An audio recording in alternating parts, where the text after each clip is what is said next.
Side లాగి వదలకండి బాబు.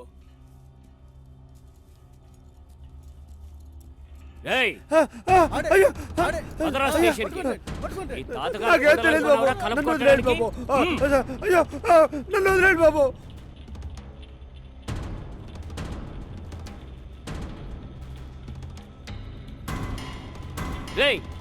మీ బాబు గారు కొండలు అనుకున్నారా? ఇష్టం వచ్చినట్టు కలప కొట్టడానికి రారా స్టేషన్ కి. రారా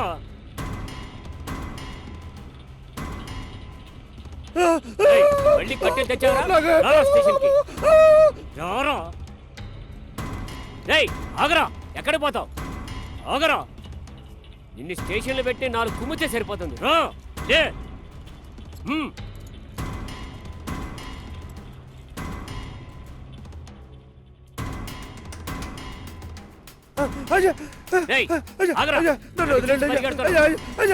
బాబు గారు సొత్తు అనుకున్నారా కలప దొంగిలించడానికి?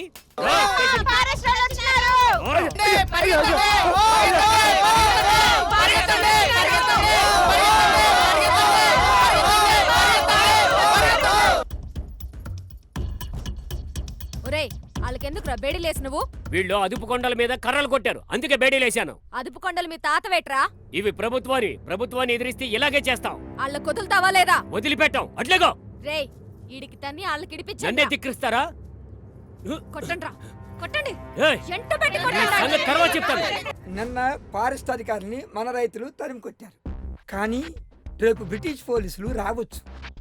మనము శాంతియుతముగా ఉద్యమం చేయాలనుకున్నాం. మరి హింస ఏమిటి? దీనికి ఎవరు సమాధానం చెప్తారు? రైతు మిత్రులారా, నిన్న ఫారెస్ట్ అధికారులని తరిమి కొట్టడంలో చాలా బాగానే విజయం సాధించాం. రేపు వస్తున్నది బ్రిటిష్ పోలీసులు కాబట్టి ఒక శాంతియుతంగా ప్రణాళికాబద్ధంగా మనం ముందుకెళ్లవలసిన అవసరం ఉన్నదని నేను అభిప్రాయపడుతున్నాను. రైతు సోదరులారా, నిన్న మన రైతులందరూ ఏకమై ఫారెస్ట్ అధికారులను తరిమి కొట్టడం జరిగింది. ఇది మన మొదటి విజయం. రేపు బ్రిటిష్ సైన్యం వస్తుందనే వార్తలు వస్తున్నాయి. ఎంతమంది అయినా రాని, వాళ్ళు వచ్చిన తర్వాత మన రైతులందరూ ఏకంగా ఉండి తాడోపేడో తేల్చుకుందాం. రేపు రాబోతున్నది బ్రిటిష్ పోలీస్.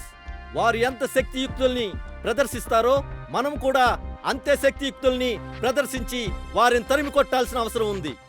బ్రిటిష్ వాడు వచ్చినా వాళ్ళ అమ్మ మొగుడు వచ్చినా రేపు తాడోపేడో తేల్చుకోవాల్సిందే. ఇంతకీ ఈ ఉద్యమానికి ఎవరు నాయకత్వం వహించాలి? నేను నాయకురాలుగా ఉంటాను. నీకు గర్భవతి కదమ్మా, ఎలా నాయకత్వం వహిస్తావు? నేను ఒట్టి మనిషిని అయితే నేను ఒక్కదాన్నే చచ్చిపోతాను. నేను ఒట్టి మనిషిని కాదు కాబట్టి నాతో పాటు నా బిడ్డ కూడా ప్రాణాలు ఇడుస్తాడు. కృష్ణమ్మ గారు, మరోసారి ఆలోచించండి. నాయకత్వం ఎవరు వహిస్తామంతే, వాళ్ళకి ఇవ్వాల్సిందే. ఒకసారి ఆలోచించండి. ఏనాడైతే నేను రైతు సభలో రైతుల కోసం ప్రాణాలు ఇడుస్తానని మాట ఇచ్చానో ఆ మాటకి నేను ఇప్పటికీ కట్టుబడున్నాను.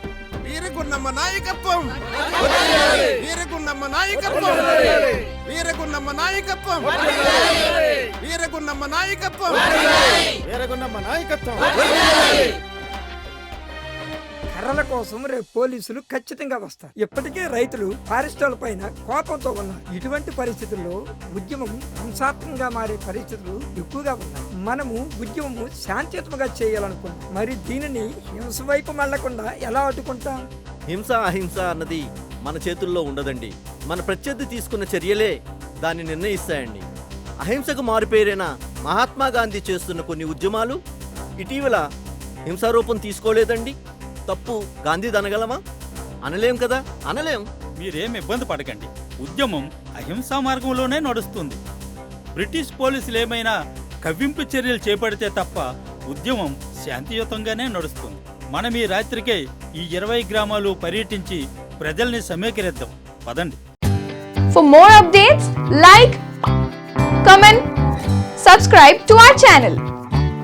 Hey darlings, గంటని click చేయడం మర్చిపోకండి.